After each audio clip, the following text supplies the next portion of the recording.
on enchaîne avec notre dernier atelier de l'après-midi qui traite de l'écotech. Pour contrer le changement climatique, nous devons réussir à ce que les émissions mondiales soient nulles en 2080. L'accord de Paris veut limiter le réchauffement climatique à 1,5 degré et rester bien en dessous des 2 degrés. Pour y arriver, nous et nos enfants disposons d'un budget d'émissions carbone 6 fois moindre que nos parents. Nous avons donc droit à 1/6 de notre consommation énergétique normale. L'Union européenne veut atteindre la neutralité carbone dans 30 ans. 81% de notre consommation énergétique actuelle doit arriver à 0% d'ici 2050. Dans le même temps, notre agriculture doit atteindre un bilan neutre en carbone. Les objectifs 2020 seront sans doute atteints avec la crise du Covid, mais à quel prix économique et social ? Et si le progrès technologique pouvait nous aider à résoudre le casse-tête environnemental ? Tout de suite, place au débat.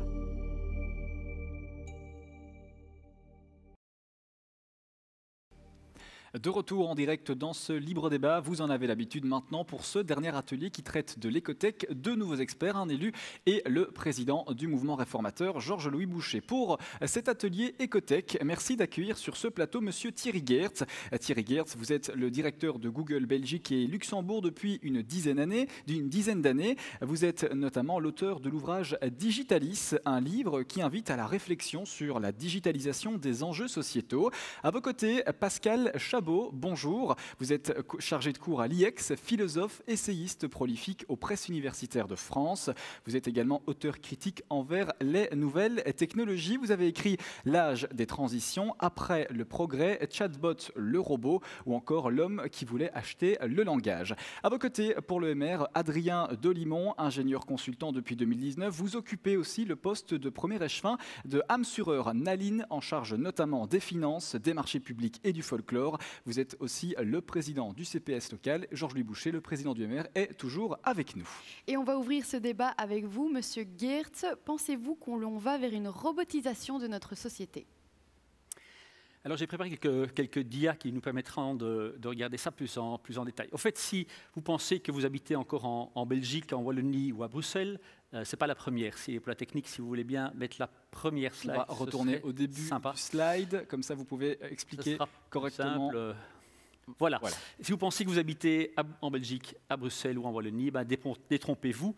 Au fait, on habite tous à Digitalis. Et Digitalis est un nouveau pays avec 4 milliards d'habitants qui sont connectés l'un avec l'autre grâce à Internet. Alors, ça peut vous sembler un principe un peu étonnant, mais d'un autre côté, les gens n'écoutent plus RTL, ils regardent Netflix, les enfants sont sur TikTok. Vous allez écouter de la musique via Spotify, c'est toutes des sociétés qui viennent de Suède, de Chine ou des États-Unis. Vous achetez des souliers sur Zalando, vous les recevez le lendemain et vous trouvez ça tout à fait normal. Vous envoyez un email à Singapour et on vous répond tout de suite et vous trouvez ça normal. Donc en fait, dans votre vie de tous les jours, on habite dans ce monde digitalisé et globalisé. Maintenant, ça a un énorme impact sur nous et tout un chacun, à tel point qu'on est arrivé dans la 4e révolution industrielle. Et ça, la 4e révolution industrielle, il faut qu'on y réfléchisse un petit peu, parce que c'est un énorme impact sociétal où il faut tout changer. Et comme on parle d'écologie, il faut aussi parler de quelle était la matière première des précédentes révolutions industrielles, était toujours des matières premières polluantes et limitées. Il y avait d'abord le charbon et puis le pétrole. Or, la matière première de la digitalisation, eh bien, c'est le savoir. Et ça, le savoir, c'est beaucoup plus intéressant, ça pollue moins, et surtout, ça nous concerne nous. Ça veut dire que dans la 4e révolution industrielle, il ne s'agit pas de technologie, il s'agit de l'humanité, de nous. Naturellement, on utilise cette technologie pour y arriver. Exemple que je voudrais te donner, c'est que si vous digitalisez quelque chose, vous le dématérialisez. Si vous le dématérialisez, vous pouvez le faire meilleur marché, donc le démonétiser et aussi le rendre démocratique et ainsi que dépolluer. Exemple, l'encyclopédie. Dans le temps, l'encyclopédie était limitée à l'élite. On pouvait se payer, ça coûtait 2 000 €, donc c'était uniquement pour les gens qui savaient se le payer. Ce n'était pas très pratique. Aujourd'hui, il y a 4 milliards de personnes qui ont accès à Wikipédia. C'est beaucoup plus facile et c'est gratuit. Et de plus, Wikipédia peut fonctionner sur des ordinateurs avec de l'électricité qui est fabriquée par le solaire ou l'éoline. Donc, on parvient enfin à transformer notre société dans une société plus humaine et moins polluante. Mais nous combinons cette 4e révolution industrielle avec une 3e révolution culturelle. Et ça, on l'oublie souvent.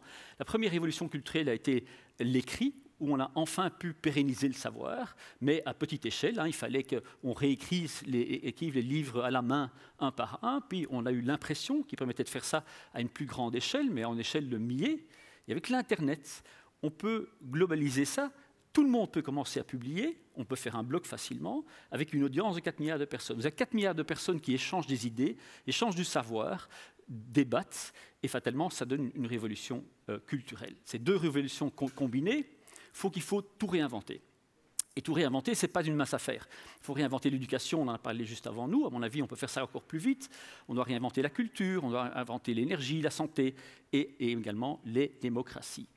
Alors on peut dire, mais ça me fait un peu peur. Il faut changer tout ce monde, le changement fait peur. Et au fait, il faut avoir surtout peur des anciennes technologies. C'est les anciennes technologies qui sont dangereuses. Pensez à la voiture. On tue encore 1,2 million de personnes chaque année en voiture. Et donc, il est temps et elle pollue énormément. Alors que la voiture autonome électrique, elle, non seulement elle ne pollue pas, mais elle ne tue personne. Donc, il faut plus de technologies pour résoudre le problème de transition énergétique, il faut plus de technologies pour résoudre notre problème climatique, et il faut plus de technologies pour résoudre le problème économique et social de notre pays. Et ça tombe bien, parce que la Belgique a toujours été au top des révolutions. Excusez-moi.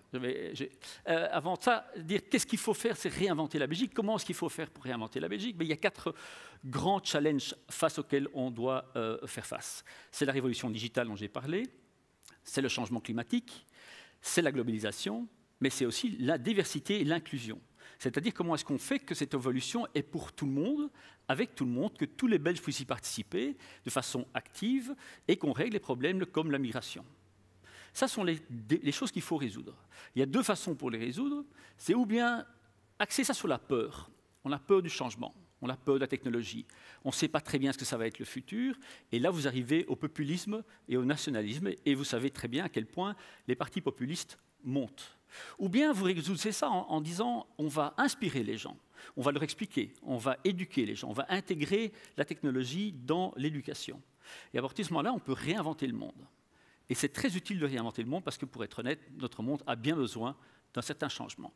Il y a 2 choses auxquelles il faut faire attention dans le monde digital, c'est la sécurité et le maintien de la vie privée, mais ce qu'on fait relativement bien en Europe. Alors c'est un énorme challenge, mais comme je disais tout à l'heure, la Belgique est le champion des révolutions. D'abord, la révolution de l'imprimerie Plantin-Moretus était à Anvers. C'est grâce à Plantin-Moretus, entre autres, que l'imprimerie a pu se développer. La révolution industrielle première a été développée comme 2e pays en Wallonie. Après l'Angleterre, c'est la Wallonie, la terre la plus développée au niveau industriel, grâce à John Cockerill. Et Ernest Tolvay, à Bruxelles, a développé la première multinationale de l'ère industrielle. Donc la Belgique est au top des révolutions et est capable de gérer ça très très bien. Et maintenant, dans la 4e révolution industrielle, 3e culturelle, et ça ne se passe pas ici. Ah non, non, non, non, non, pas pour nous, on verra bien, ça se passe en Chine, ça se passe aux États-Unis, nous on va y réfléchir encore un petit peu, on va foutre un peu la trouille à tout le monde, on va essayer de ralentir tout ça, mais le monde n'attend pas la Belgique, or il faut donc prendre là-dedans. Alors pourquoi est-ce qu'on ne le fait pas? Peut-être uniquement parce que nos rêves sont trop petits. Et c'est pour ça que je suis très fier de pouvoir venir parler au MR. Vous êtes un des partis qui possèdent le pouvoir aujourd'hui et qui permettent d'ouvrir ses rêves, d'ouvrir les ambitions et de créer un plan inspirant pour chacun des Belges. Voilà. Merci. Merci beaucoup, Monsieur Geert. Monsieur Chabot, quel est votre point de vue sur la question? C'est une question extrêmement complexe et c'est vrai que tout ce qui vient d'être dit peint le portrait du réel d'aujourd'hui, parce que c'est le réel d'aujourd'hui, ce que M. Geert décrit, et à ce titre, je pense qu'il ne s'agit pas d'être pour, qu'il ne s'agit pas d'être contre les technologies, c'est un débat assez éculé celui-là, c'est le débat du XXe siècle, de la même manière que le XXe siècle a été polarisé sur la séparation entre la nature d'un côté, la culture de l'autre, donc l'écologie d'un côté et la technologie de l'autre.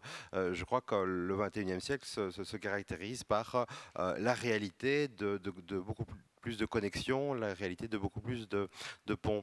Cela étant, d'un point de vue, disons, philosophique, parce que c'est mon métier, d'un point de vue intellectuel, on peut dégager sur ces débats 3 grandes zones de vigilance. Qui sont des zones où le discours politique a évidemment un sens et doit intervenir. Première grande zone de vigilance, on l'a vu avec le confinement du Covid, il y a une humanité qui fonctionne bien, qui est l'humanité, disons, du logiciel, l'humanité à laquelle beaucoup d'entre nous appartenons et qui interagit sans cesse avec l'écran et pour qui la vérité c'est finalement le bouton.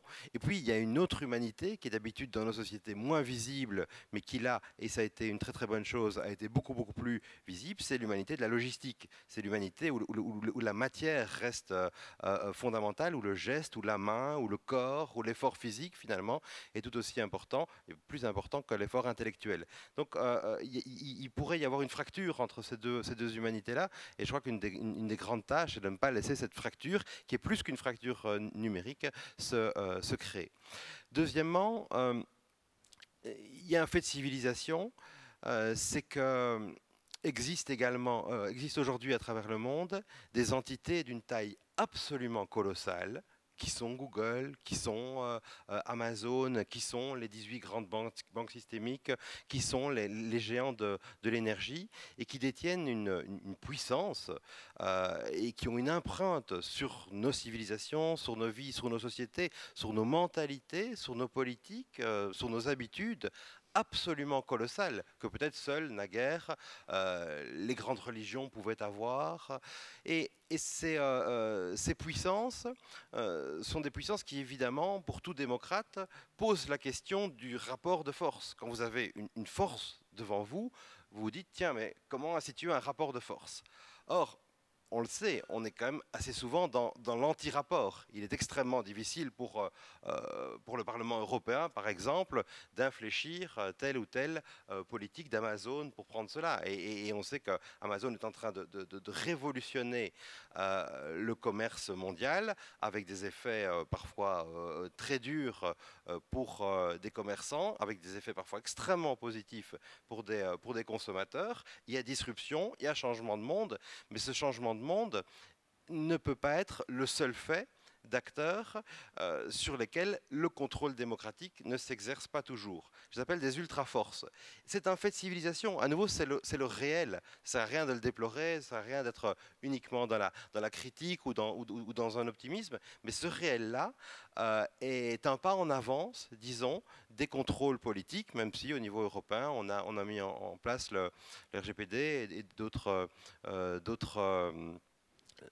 moyens de vigilance, disons. Mais là, il y a quelque chose qui peut, je dirais pas faire peur, parce que vous soulignez bien que la peur est un attracteur qui finalement nourrit bien des passions tristes et mauvaises, mais qui pose la question intellectuelle de la compatibilité entre ces très grandes puissances technologiques et les démocraties, parce que nous savons qu'elles sont aussi compatibles avec des régimes tyranniques et liberticides. Et troisièmement, il y a un temps particulier de la technologie, c'est un temps d'accélération, c'est un hyper-temps, c'est le temps de l'instantané, et c'est vrai que ce temps de l'instantané est un temps assez fabuleux souvent, parce que nous sommes des enfants gâtés de la vitesse, et quand le Wi-Fi patine un petit peu, nous râlons très très vite, mais cette temporalité-là n'est pas la seule. Il existe aussi, et il faut trouver un déphasage. Il existe aussi une temporalité de la nature. Une forêt se régénère en 100 ans, en 120 ans. Les grands flux océaniques changent en des milliers d'années, etc. Et ce temps-là, qui est le temps de la nature, qui est le temps de la biosphère, est un temps tout à fait différent. Donc faire exister les multiples phasages temporels est aussi un défi pour l'humanité, parce qu'on ne vit pas uniquement dans le temps technologique. Voilà donc pointer certaines zones de vigilance pour quelque chose qui, à mon sens, est un élargissement du progrès. On a une culture du progrès qui est un progrès économique, qui est un progrès matériel, et dans ces zones-là, c'est clair que le progrès existe, quoi qu'on en dise. Cela étant, le progrès humain est plus large que ces seuls progrès-là. Et le tout, c'est un défi assez exceptionnel pour nos civilisations, est de trouver les zones de compatibilité entre ces différents progrès.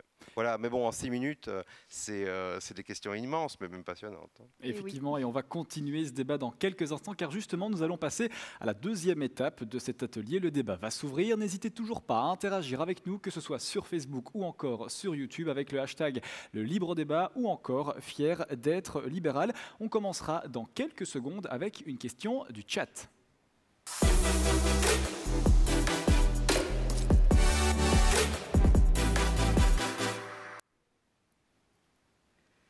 Voilà une question du chat qui va nous apparaître d'ici quelques secondes. Et voilà, c'est Jérémy via Facebook qui nous demande: Monsieur Dolimon, d'après votre expérience d'ingénieur civil mécanicien, pourriez-vous nous expliquer en quoi les nouvelles technologies sont utiles pour la transition énergétique? Qu'en pensent également Monsieur Geert et Monsieur Chabot? Voilà une question bien complète. Tout d'abord, merci de l'invitation que Georges-Louis m'a donné de pouvoir m'exprimer ici aujourd'hui devant vous.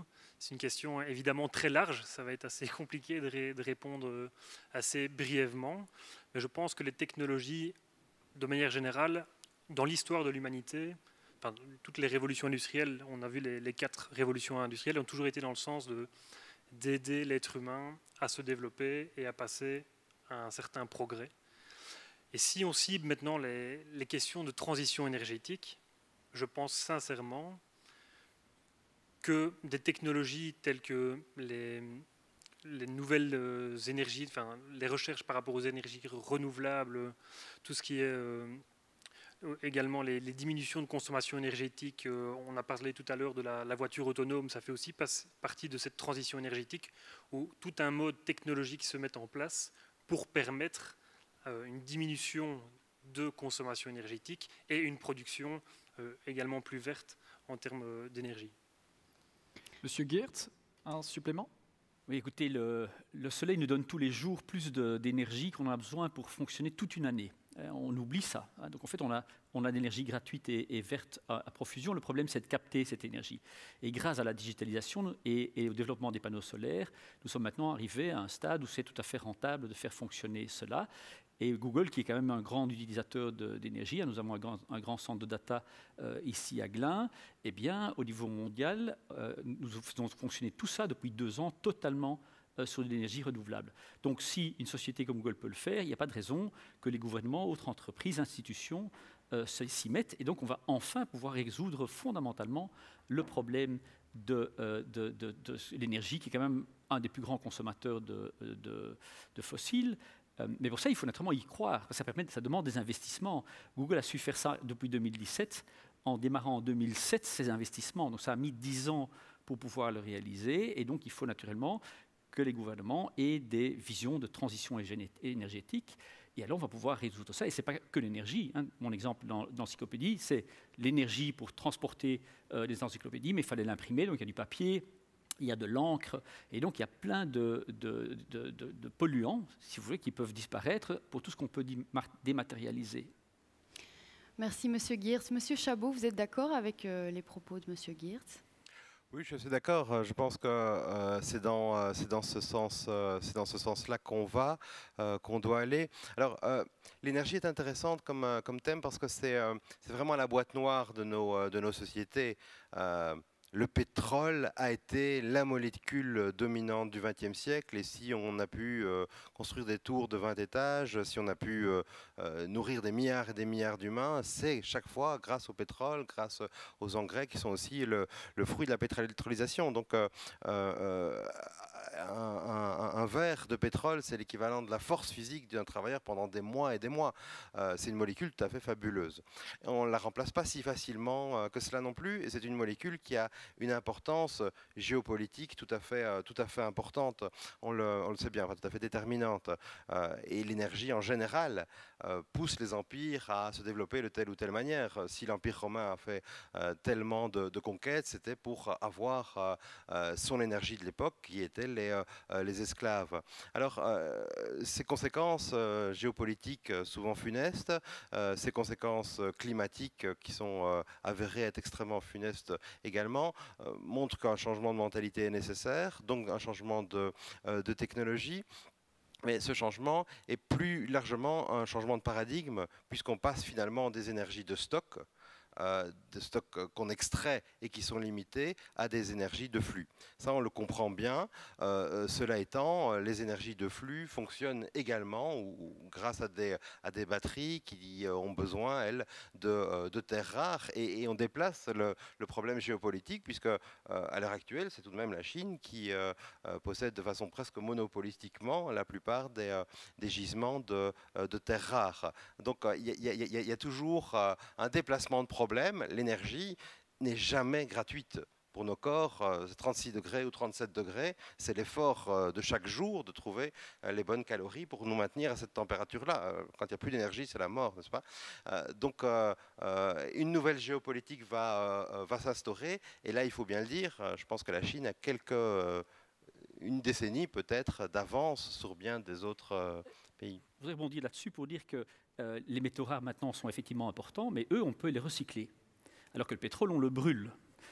Et une société belge, Umicore, est spécialisée dans le traitement de tout le recyclage des métaux rares. Donc, disons que la Chine a eu une vision long terme et a compris qu'il fallait s'attribuer ces métaux rares. Ceci dit, une fois qu'on les a achetés, on peut les utiliser à bon escient et les recycler. C'est quand même plus intelligent que le pétrole. Donc, on a fait une énorme étape dans cet élément-là, mais il faudra apprendre à faire des batteries avec des métaux moins rares, moins risqués.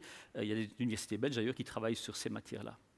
Merci pour ce commentaire. Georges Boucher, changement de paradigme? Oui, je pense que c'est évident. Maintenant, il y a deux choses. Le premier aspect, c'est qu'il ne faut pas non plus idéaliser les choses. Les nouvelles technologies ont aussi un coût environnemental.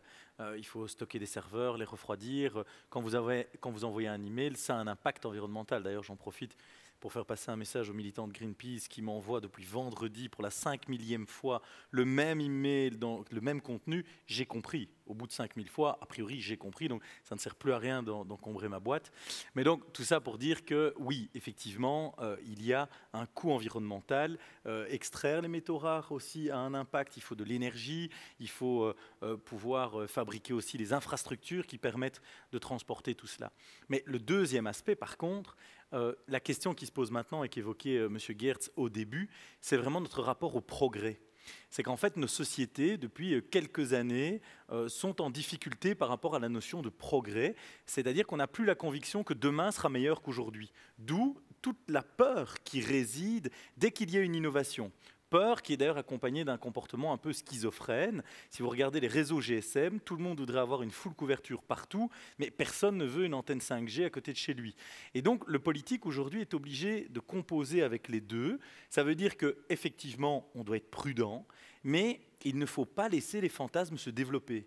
Et donc, il faut aussi un courage politique de dire oui, on continue à investir dans les nouvelles technologies, on croit encore dans le progrès, et parfois, même s'il y a des groupes, très souvent organisés, qui véhiculent des idées qui ne sont pas toujours exactes, à partir du moment où on a pu vérifier leurs postulats, là aussi d'un point de vue scientifique, alors on avance. Parce que, et je conclus par là, la question n'est pas de croire ou de ne pas croire.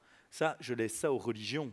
Ici, la question, c'est d'avoir des éléments qui, scientifiquement, nous permettent de faire des choix. Et par exemple, sur la 5G, ce n'est pas pour rien que je l'ai pris, sur la fibre optique aussi, on raconte beaucoup de choses qui sont inexactes. Et donc, nous, politiques, eh bien, on doit pouvoir avancer en disant on a des réalités scientifiques qui sont là, et donc on doit pouvoir avancer de la sorte. Mais on ne doit évidemment pas éviter toutes les modifications sociétales que ça engendre. Ce qu'on est en train de faire ici comme débat, c'est intéressant, mais il manque peut-être aussi le contact humain direct qu'on peut avoir dans un congrès. Donc moi, je ne crois même pas que les nouvelles technologies vont remplacer nos pratiques actuelles. Je pense que, comme très souvent, elles vont s'additionner, et donc on aura peut-être plus de télétravail, mais ça n'empêchera quand même pas d'aller au bureau, d'avoir des collègues et de travailler en équipe pour travailler aussi dans le cadre d'un projet commun.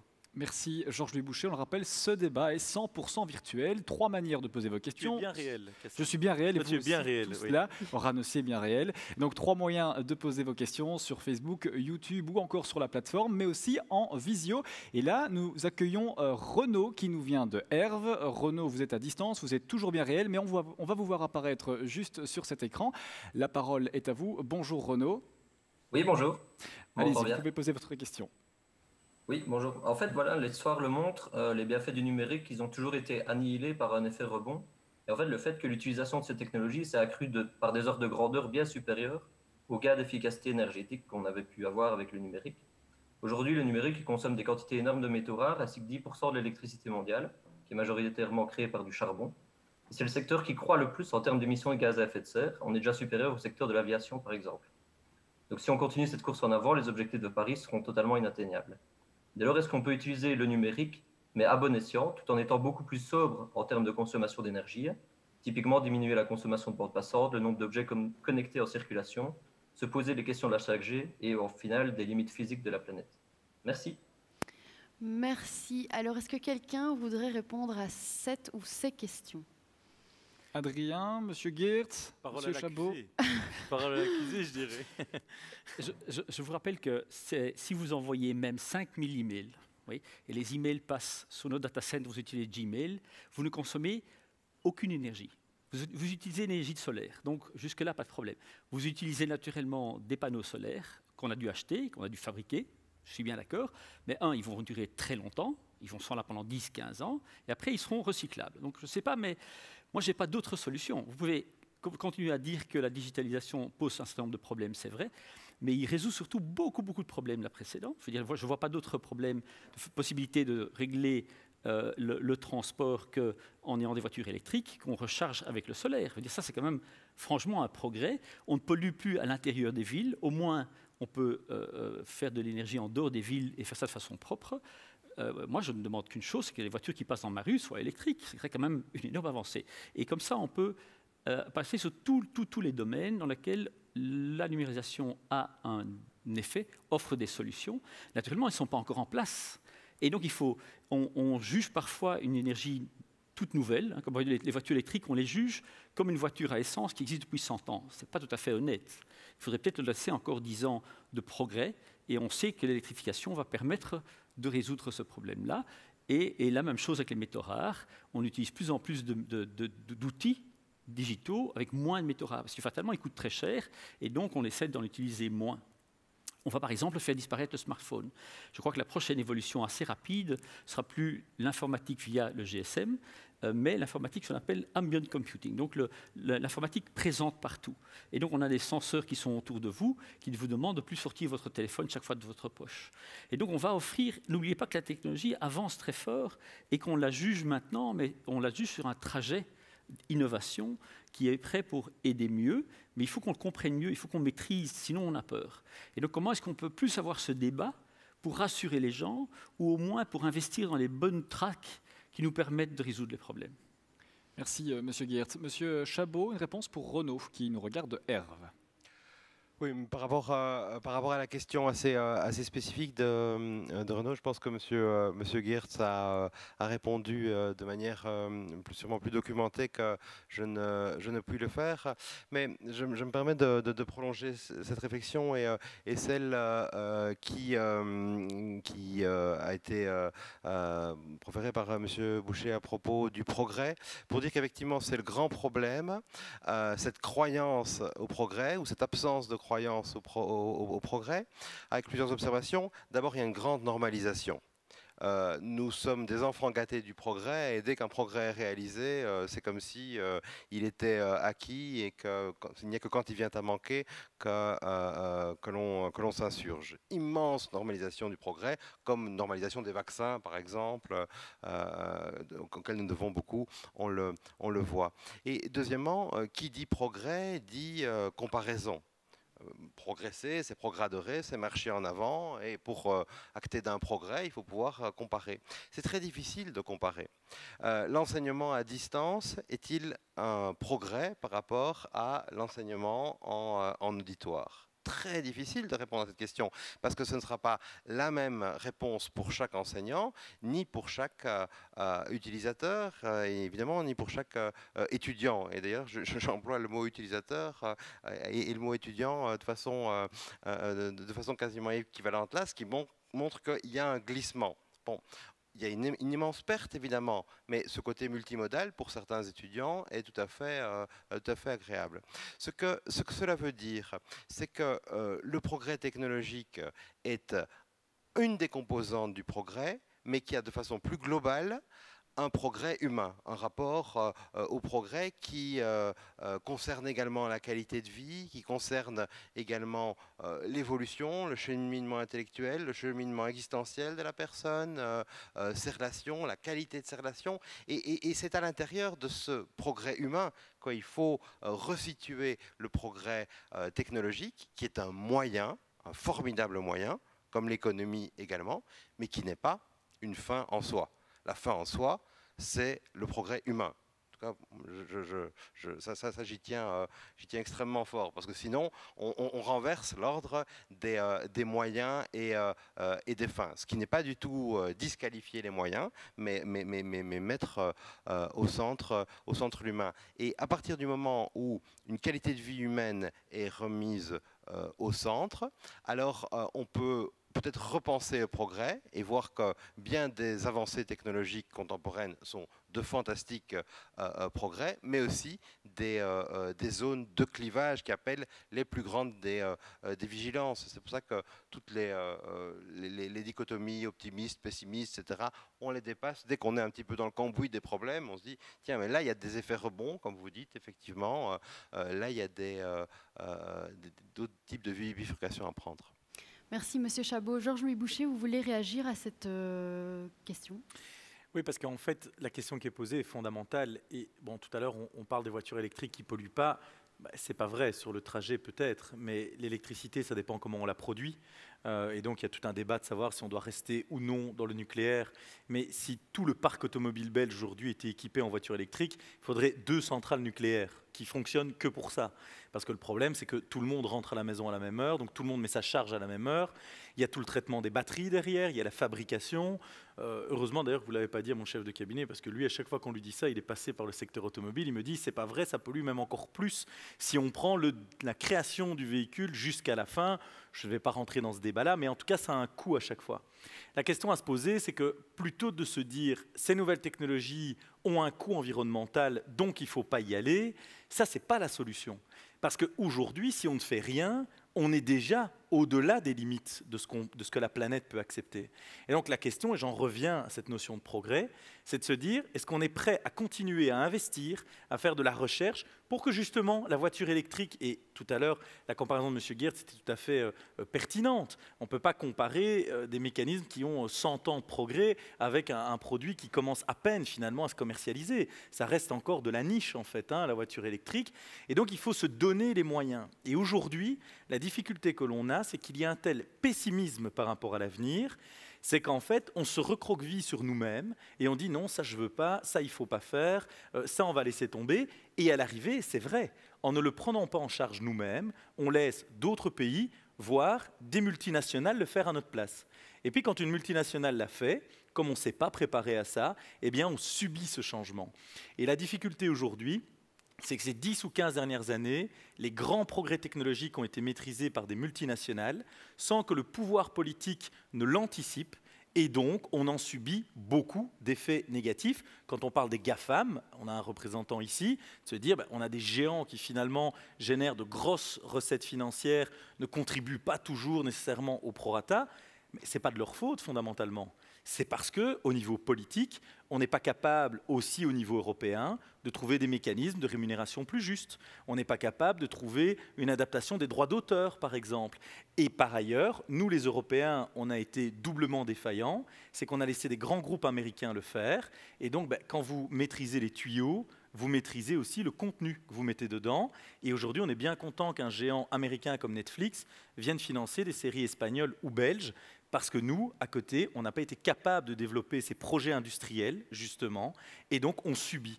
Et le meilleur moyen de ne pas subir, et dans le cas du plan de relance, on a une occasion unique, c'est justement d'investir dans des secteurs qui doivent encore fortement se développer, par exemple l'intelligence artificielle en matière de santé, pour devenir des leaders et alors imposer nos standards aux autres plutôt que de les subir.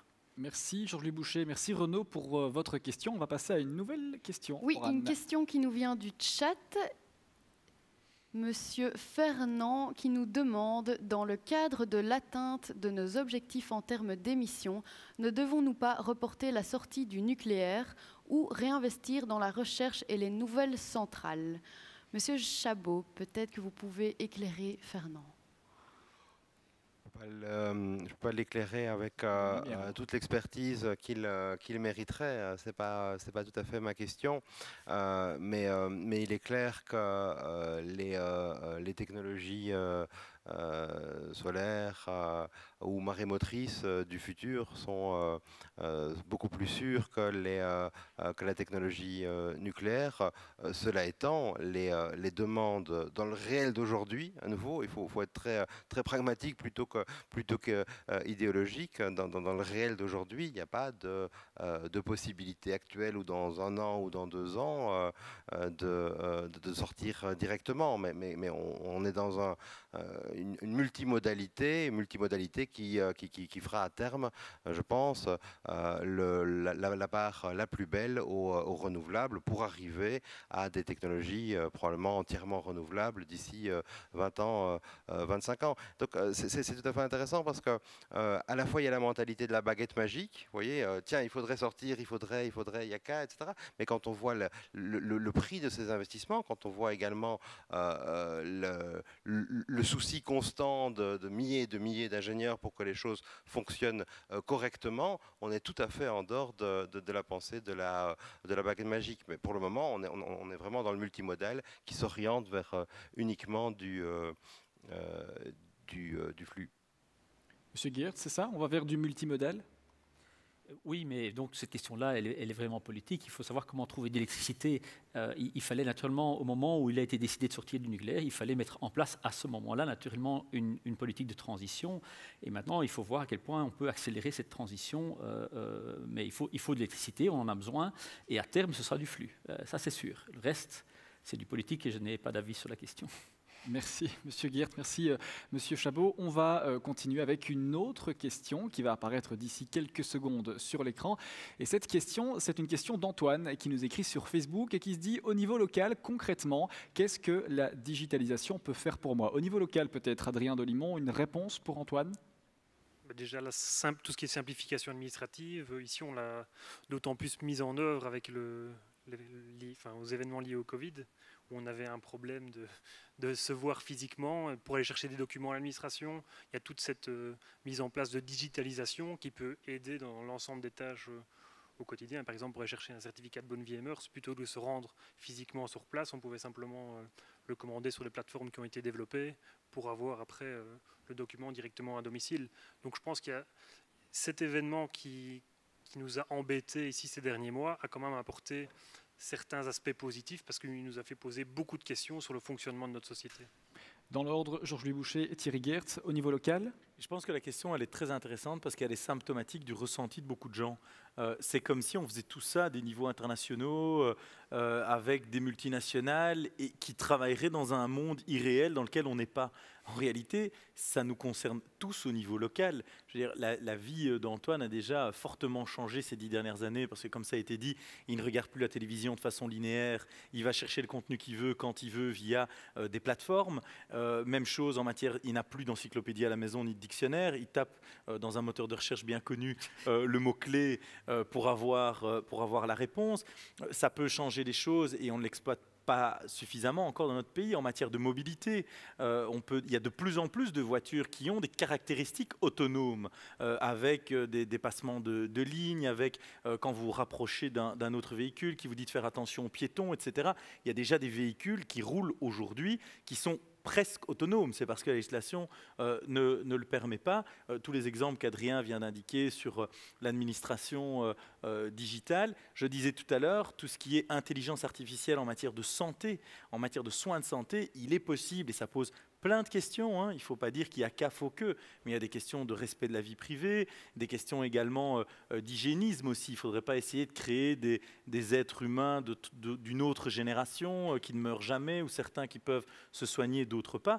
Mais la technologie ouvre énormément de possibilités. On parle de Google.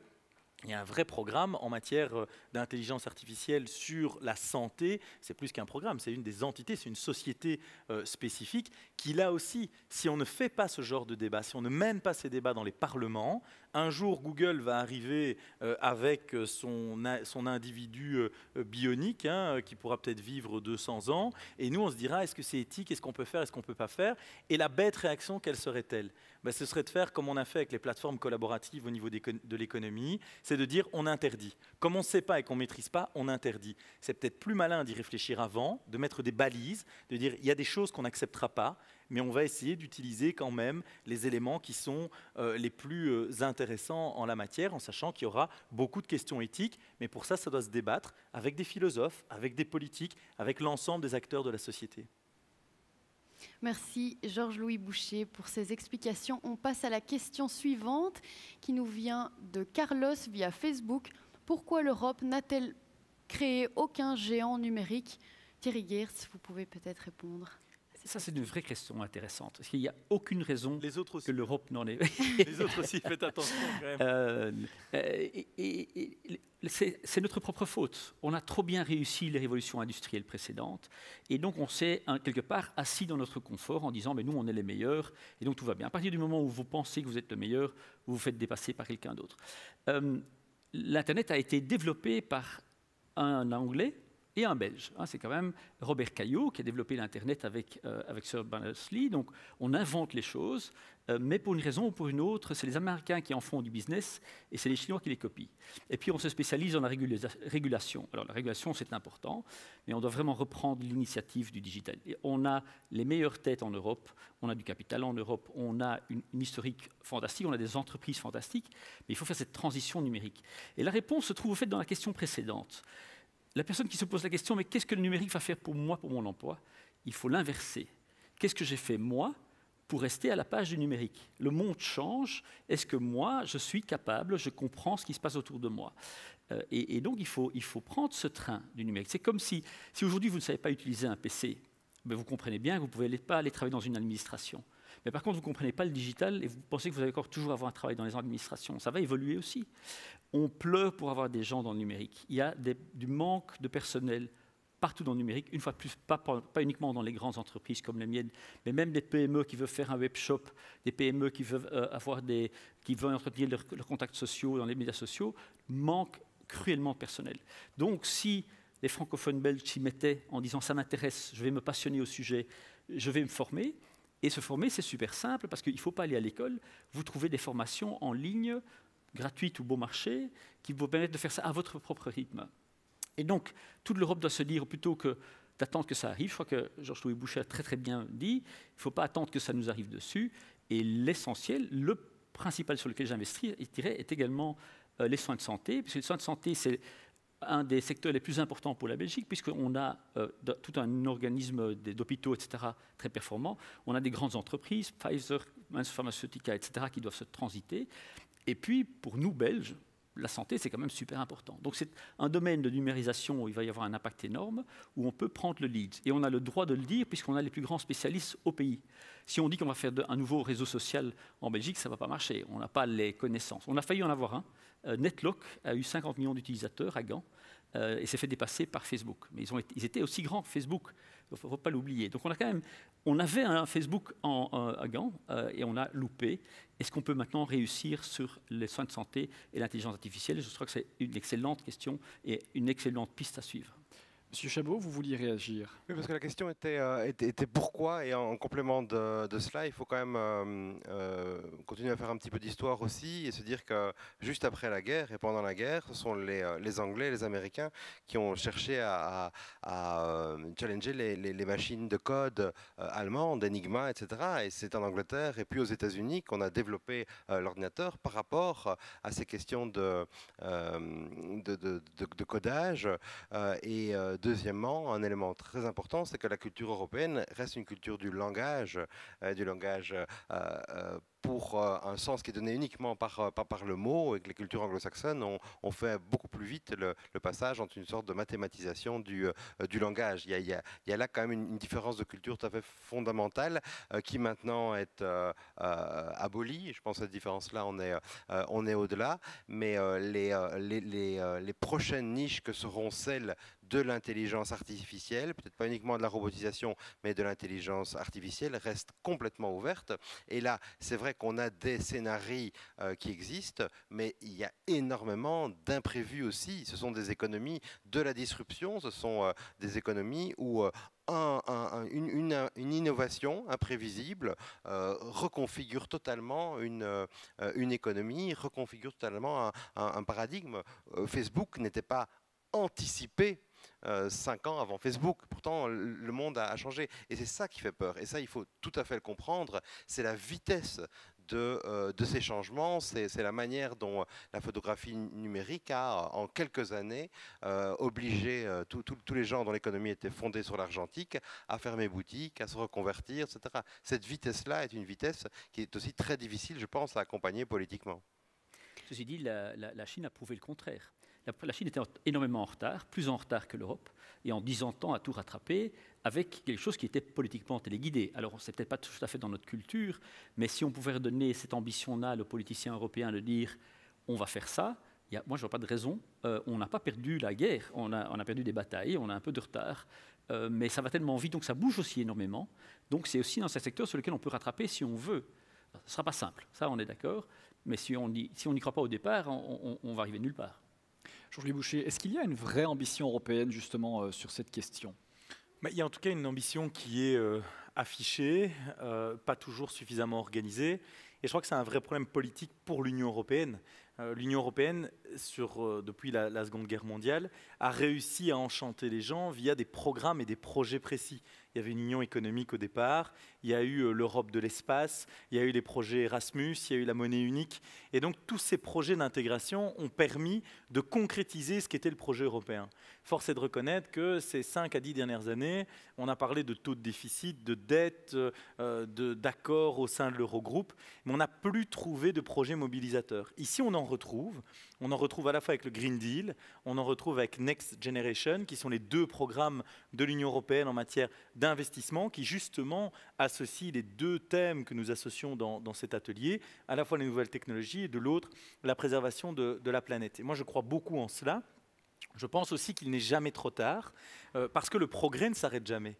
Considérer qu'il serait trop tard, ça voudrait dire qu'on sera à la fin de l'histoire, en fait, parce que le moteur de l'histoire, c'est le progrès. Et donc, effectivement, il y a des secteurs qui sont perdus. Je l'ai dit, Netflix, Google, Facebook, bon, peut-être qu'ils ne resteront pas des géants à vie. Yahoo, par exemple, a eu une très grande taille pour finalement avoir un avenir différent de celui de Google. Mais à une époque, Yahoo était même devant Google ou faisait jeu égal. Donc, tout peut évoluer, mais c'est peut-être pas là où il faut investir le plus aujourd'hui, compte tenu de l'avantage qui est celui de ces entreprises. Mais je le disais, il y a quelques secteurs, celui de l'enseignement aussi, en matière d'intelligence artificielle, il y a un énorme travail. Comment on pourrait adapter la pédagogie parfois sur la base de ce que disent et ce que ressentent les élèves. Et alors je voyais, et je termine par là, parce que de temps en temps je suis un peu curieux, donc je regarde les commentaires sur Facebook, et je revois souvent le commentaire qui est de dire « mais en fait ce numérique, ça va tuer l'emploi ». Il n'y a rien de plus faux. On a dit exactement la même chose à chacune des révolutions industrielles. Et après chaque révolution industrielle, on a toujours eu plus de volume d'emploi. Je vous donne un simple exemple. Quand on a créé l'eau courante, quand on a mis des tuyaux et que maintenant vous appuyez sur un robinet et vous avez de l'eau, il y a plein d'emplois qui ont disparu. Avant, il y avait des gens qui creusaient des puits, il y avait des porteurs d'eau.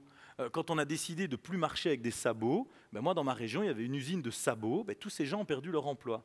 Mais est-ce qu'il y en a un qui pense sérieusement que ce serait bien de revenir avec le sabot et que ce serait bien d'aller chercher son eau au puits? Non. On a depuis lors créé beaucoup plus de bien-être pour l'individu qui a pu alors s'ouvrir à de nouvelles activités, à des nouveaux secteurs. Et qu'est-ce qu'on a fait? On a augmenté le niveau d'éducation, on a augmenté l'espérance de vie, on a augmenté le bien-être au quotidien. Et donc les gens doivent se rassurer, ce n'est pas parce qu'on aura plus de nouvelles technologies qu'il y aura moins d'emplois, il y aura d'autres activités, mais c'est clair qu'il faudra revoir certainement nos systèmes fiscaux, nos systèmes sociaux, et surtout notre enseignement et notre formation qui aujourd'hui fonctionnent comme si les nouvelles technologies n'existaient pas. Mais il faut qu'un enfant à l'école comprenne ce qu'est un algorithme pour mieux comprendre le monde dans lequel il va évoluer dans les prochaines années. Merci Georges Boucher. On va continuer avec une autre question. C'est dommage parce que je pense que les sabots auraient pu t'aller. Merci beaucoup. En tout cas, pour l'instant, on poursuit avec une question du chat. qui sera destiné à Monsieur Chabot. Alors la question est, le recours aux nouvelles technologies n'est-elle pas la voie à long terme malheureusement vers une plus grande intensivité et standardisation de notre société et donc des êtres humains? Quelle sera donc encore la part de l'imagination humaine et de la personnalité de chacun dans cette 4e révolution? C'est une longue question. Une belle question aussi. Alors, intensivité et standardisation, oui, clairement, quand il y a mes usages. C'est vrai que je me suis intéressé notamment à la question du burn-out tout un moment. On voit des contextes dans lesquels, finalement, on attend des humains qu'ils se comportent comme une machine ou qu'ils réagissent comme une machine ou avec la célérité d'une machine. Et le tout grand problème, c'est que nos imaginaires, puisque la question de l'imagination était présente aussi dans la question, nos imaginaires ont intégré le fait qu'il existait une certaine perfection machinique. Les machines font parfaitement ce qu'on leur demande. Et le problème, c'est qu'on transfère sur les humains et qu'on attend parfois des humains qu'ils se conduisent comme des machines. C'est évidemment toujours douloureux pour celui qui se voit confondu avec une machine et ça peut mener à des vraies catastrophes humaines. Alors, le progrès, en ce sens-là, n'est pas du tout un progrès technologique, mais doit être un progrès humain. Et doit être un progrès quant au travail lui-même, quant à libérer d'autres types de créativité, d'imagination, de savoir-faire, de savoir-être chez les humains. C'est certain que si vous voulez standardiser, c'est très facile. Mais si vous dites, tiens, j'ai besoin plutôt de collaborateurs créatifs à qui je fais confiance, vous irez ailleurs et vous irez plus loin. C'est pour dire qu'il n'y a pas de véritable fatalité de standardisation, comme on l'a vu à l'époque dans les temps modernes de Charlie Chaplin. Hein, c'était vraiment le grand mantra du XXe siècle. Mais il faut rester très libre par rapport à ça. La puissance des technologies, la puissance de la digitalisation crée un type d'humain qui est mis en valeur. Il faut, dans une société complexe comme la nôtre, en tout cas je le pense, qui est de la place pour d'autres types d'humains aussi, et bien d'autres types d'humains. Et même pour des gens qui portent des sabots, finalement, s'ils ont envie, voilà, why not. Et donc c'est cette question-là, la question, on est drivé, on est piloté par une digitalisation. À côté de ça, il y a des styles de vie créatifs qui doivent pouvoir coexister. Sinon, effectivement, on est dans une standardisation, c'est-à-dire dans un appauvrissement. Tout standard est utile, mais tout standard est appauvrissant. Monsieur Geertz, quel est votre avis sur cette question pour tout doucement clôturer? À mon avis, ce qui était standardisé, c'était justement l'industriel. L'industriel, il fallait standardiser. Et donc, on vendait à tout le monde la même bagnole, si possible la même couleur, puis c'était le meilleur marché. Or, avec la digitalisation, on peut justement personnaliser. On peut même aller jusqu'à l'hyper-personnalisation, où le problème de l'enseignement, c'est qu'on fait ça de façon industrielle. On met 20 élèves dans la même classe, et on part du principe que ce sont tous les mêmes, ils sont tous aussi sages, ils sont tous aussi intelligents. C'est archi faux. Ils sont tous les 20 différents, ils ont leur profil. Et donc, l'intelligence artificielle combinée à l'être humain permettrait de faire un écolage individualisé et donc justement de sortir de cette personnalisation. Plutôt que d'apprendre à tout le monde la même chose, trouver plus rapidement sa passion et développer sa passion, donc vous êtes passionné par les colibris, vous pouvez tous les jours lire des choses sur les colibris parce que vous trouvez l'information du monde entier concernant les colibris. Mais ça vaut aussi sur, si vous êtes passionné par la philosophie, vous n'êtes pas obligé de lire un livre par semaine que vous allez chercher à la bibliothèque. Vous pouvez discuter avec tous les philosophes du monde entier.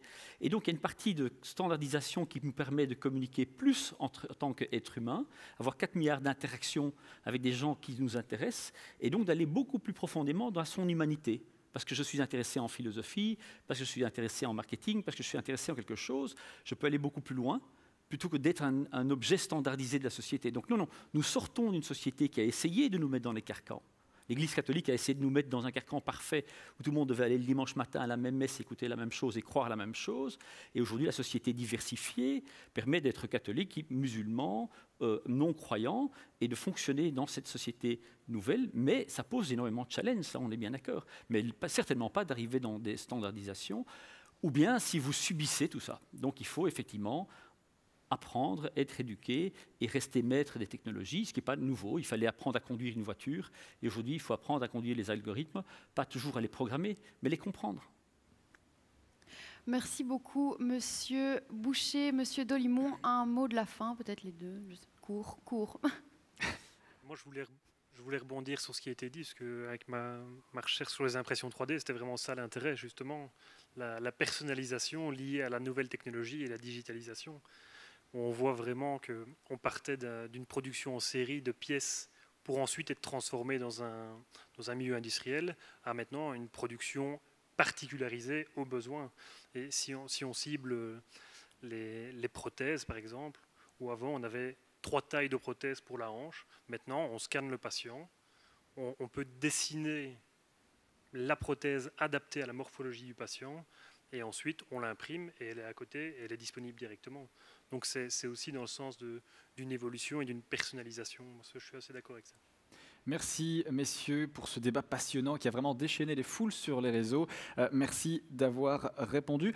Georges Boucher, peut-être une dernière réaction avant de passer au vote. Si ça a déchaîné les foules sur les réseaux, c'est qu'ils sont déjà totalement dans les nouvelles technologies et dans la digitalisation.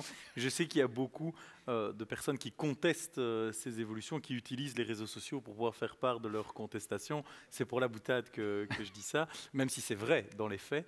Mais on est tous parfois un peu incohérents. Mais tout ça pour dire plus sérieusement, c'est que je crois que l'enjeu de ce débat est fondamental sur la société que nous voulons demain. Et on en revient à l'atelier précédent, la clé sera le niveau d'éducation et d'information. Je crois qu'aujourd'hui, une grande peur qui est suscitée dans la population, c'est que ça paraît totalement non maîtrisé, voire non maîtrisable, et surtout géré par des multinationales, par des gens qu'on ne connaît pas, qu'on ne voit pas, qu'on diabolise aussi, parfois et souvent. Et donc, il ne faut pas faire de l'angélisme. Je crois qu'effectivement, il faut réguler le travail de ces entreprises parce qu'elles, c'est normal, elles ont d'autres intérêts que ce que l'on peut avoir quand on fait de la politique, qui doit être la recherche de l'intérêt général. Mais derrière, ce n'est pas en se fermant que les choses iront mieux. Je crois qu'on doit plutôt s'ouvrir. Et voyons le bon côté des choses. Les nouvelles technologies vont encore, comme elles l'ont fait de par le passé, nous libérer de toute une série de tâches qui ne sont pas nécessairement des tâches qui sont les plus agréables pour l'être humain. Et un exemple très concret qui fait souvent l'objet de débat, quand vous êtes aujourd'hui un caissier ou une caissière, il y a toute la question de dire on va être remplacé par des robots. Dans l'absolu, ça peut même être plutôt positif puisque c'est une tâche qui est souvent difficile à mener, physique et pas toujours très agréable. Et donc, ça permettrait alors d'avoir autre chose. Et qu'est-ce qu'on va faire de toutes ces personnes? Eh bien, la question est justement via la formation, via l'enseignement, mais en ce compris dans le commerce, on peut libérer du temps de travail pour une série de personnes pour mieux conseiller le client, pour l'accompagner, pour l'accueillir, pour justement recréer un contexte beaucoup plus individualisé. Et donc, il ne faut pas voir quelque chose en remplacement d'eux. Et je pense, et je conclurai par là, que c'est un grand enseignement de l'histoire et du progrès, c'est qu'à chaque fois les technologies et les modes de vie s'additionnent plutôt qu'ils s'annulent. Et donc là-dedans, on a plutôt des gisements de progrès à aller chercher. Merci beaucoup Georges Boucher, merci Monsieur Geertz, merci Monsieur Chabot, merci Adrien Dolimon pour vos interventions très intéressantes qui, je le rappelle, a vraiment déchaîné les foules sur les réseaux. Voilà, c'est la fin de ce dernier atelier du libre débat, l'atelier Ecotech, mais cette journée n'est pas terminée puisque dans quelques minutes, on se retrouve donc pour la plénière. Et avant cela, vous le savez, comme à chaque fin d'atelier, nous allons passer au vote. Pour ce faire, je rappelle que seuls les membres connectés sur la plateforme prévue à cet effet peuvent le faire. Et pour optimiser votre expérience de vote, veuillez bien quitter votre mode plein écran. À tout de suite.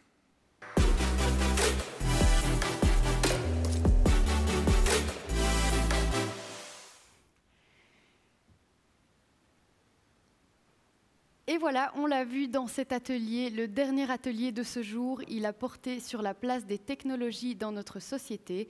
Nos invités l'ont mis en avant, nous sommes déjà dans un monde digitalisé et globalisé. La 4e révolution industrielle est déjà dans notre vie et il faut accompagner celle-ci pour que les technologies soient des solutions aux grands enjeux, dont le changement climatique. Concernant la transition énergétique, les nouvelles technologies ouvrent de nouvelles perspectives pour permettre la gestion de la demande d'énergie ou la gestion des nouvelles énergies décarbonisées. Les nouvelles technologies sont aussi des solutions dans la vie de tous les jours, dans l'organisation des entreprises ou des pouvoirs locaux. Il faut toutefois veiller à ce que cette révolution soit accessible à tous et toutes et au fait qu'elle bouleverse les rapports de force de notre société. Les nouvelles technologies ne sont cependant pas une fin, mais un moyen. Elles interrogent aussi notre rapport au progrès au sein de notre société. Il ne s'agit pas de croyance, mais de la capacité à s'emparer de ces technologies pour pouvoir répondre à des choix de société de la manière la plus juste possible. Maintenant, nous allons passer à la question sur laquelle vous allez débattre.